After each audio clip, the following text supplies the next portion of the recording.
Saudara Menko Polhukam Mahfud MD minta masyarakat menunggu putusan Mahkamah Konstitusi tentang gugatan batas usia Capres-Cawapres pada Senin pekan depan. Mahfud MD juga meminta masyarakat tak berprasangka pada MK terkait putusan gugatan batas usia Capres-Cawapres. Sebelumnya banyak spekulasi yang bermunculan terkait putusan MK yang dinilai bisa menjadi jalan bagi putra sulung Jokowi, Gibran Rakabuming Raka, untuk bisa menjadi cawapres pada pemilu nanti.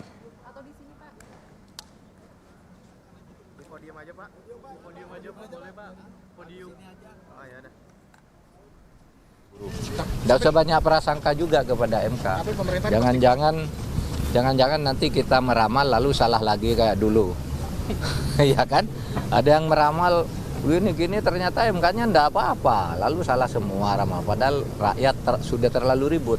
Yang ini enggak usah ngeramal-ramal lah, tapi berharap yang terbaik bagi negara ini.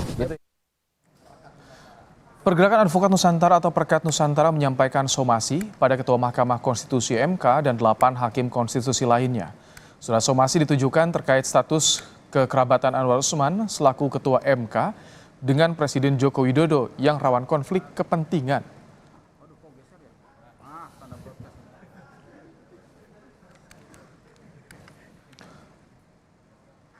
Putusan MK soal batas usia Capres dan Cawapres akan diumumkan pekan depan. Jika dikabulkan, apakah akan menjadi karpet merah bagi Gibran melenggang ke bursa Pilpres?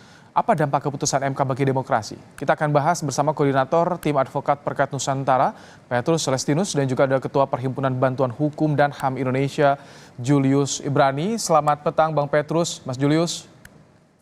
Selamat petang. Baik, Bang Petrus, Anda sampaikan somasi ke MK. Apa yang Anda permasalahkan sebetulnya, Bang Petrus? Ya, yang kita permasalahkan itu bahwa dengan adanya permohonan uji material terhadap pasal 169Q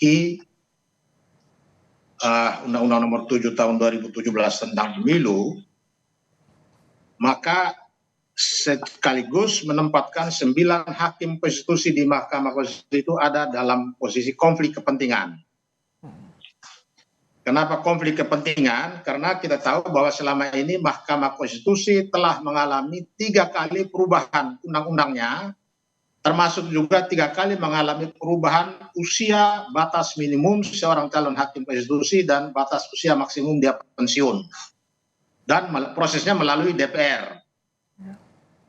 Tetapi ketika gugatan atau permohonan tentang uji material terhadap pasal tentang batas usia minimum Capres-Cawapres, Mahkamah Konstitusi kelihatannya mengakomodir perkara ini dan mereka memproses.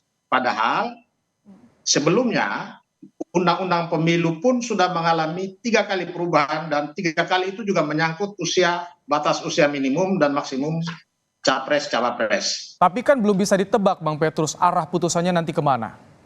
Oh iya, walaupun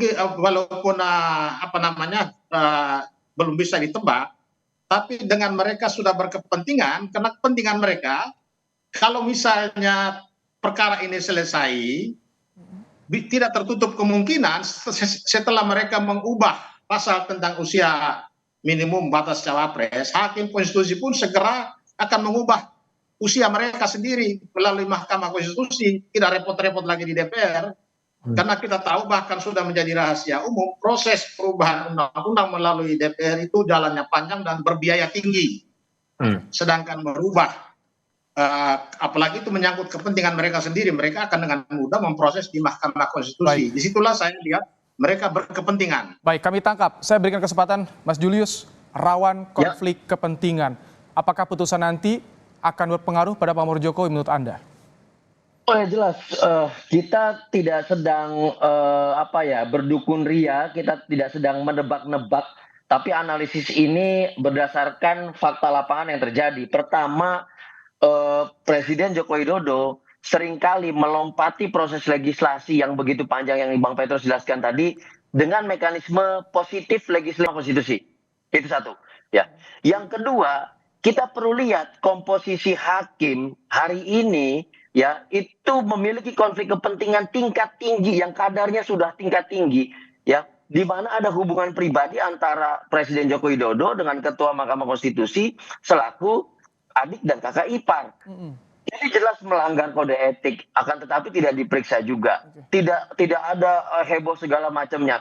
Nah, yang ketiga faktornya adalah sebelum salah satu anaknya Presiden Joko Widodo, Kaisang, diangkat sebagai ketua PSI, kami mencium bau amis betul bahwa gugatan PSI ini itu bernuansa kepentingan keluarga Tapi Presiden tadi Joko Widodo. disampaikan Pak Mahfud, Mas Jul, tidak boleh Ya. berprasangka dulu, tidak perlu berprasangka dulu. Itu yang disampaikan Pak Mahfud. Nah, ini yang saya katakan, yang saya ingin jelaskan. Kalau kita tidak melihat indikator-indikator tadi, komposisi hakim, lalu kemudian ada positif legislasi yang biasa dilakukan Presiden Joko Widodo seperti Undang-Undang Omnibus Law Cipta Kerja dan yang lainnya.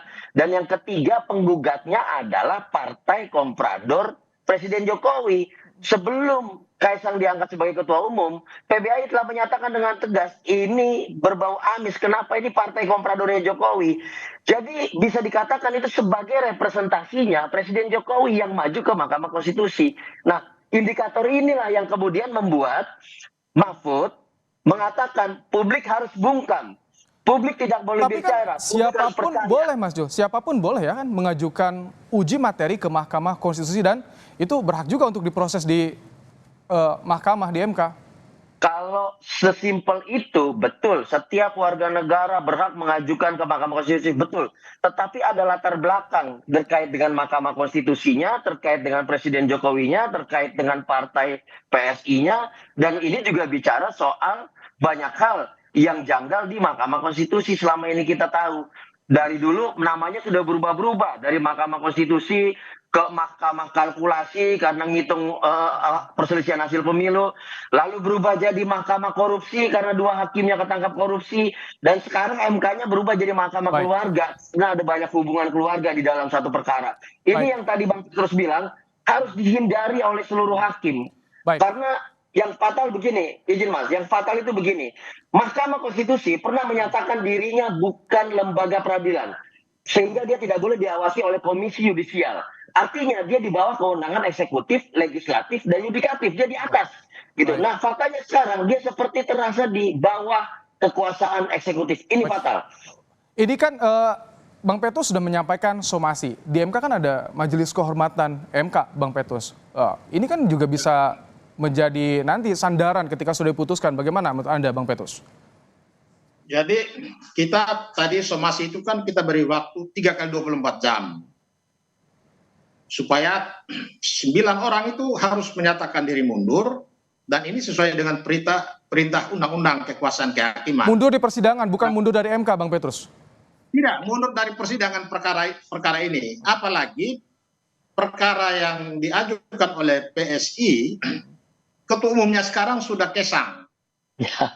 Karena Kaisang selaku ketua umum PSI, maka permohonan uji materi yang diajukan oleh PSI terbentur pada larangan bahwa hubungan keluarga sedarah atau semenda yang sangat dekat, hakim konstitusi, terutama ketua Mahkamah Konstitusi sebagai omnya sendiri harus mundur. Tapi ini kan proses sidang sudah berjalan lama nih, Bang Petrus. Kenapa baru sekarang ketika mau diputus Anda somasinya? Ketika Kaisang Pengarep jadi ketua umum, disitulah letak kesalahan strategi dari partai ini, terlalu terburu-buru tanpa mempertimbangkan jalannya perkara ini. Karena faktanya per hari ini di hadapan ketua Mahkamah Konstitusi ada ponakannya sendiri yang adalah ketua PSI, ketua umum. Baik. Mas Julius, ini kan Ya. MK sebagai sempat disampaikan Mahfud sebagai negatif legislator. Bagaimana nanti agar putusan MK ini diyakinkan tidak ada konflik kepentingan, Mas Julius?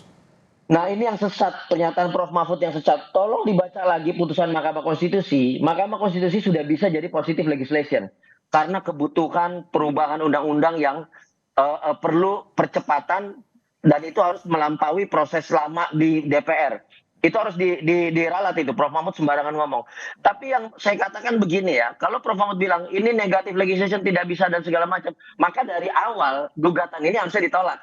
Karena levelnya ada di open legal policy yang dibentuk oleh penyusun undang-undang, yaitu DPR. Atau diajukan oleh Presiden kepada DPR. Itu harusnya dari awal ditolak.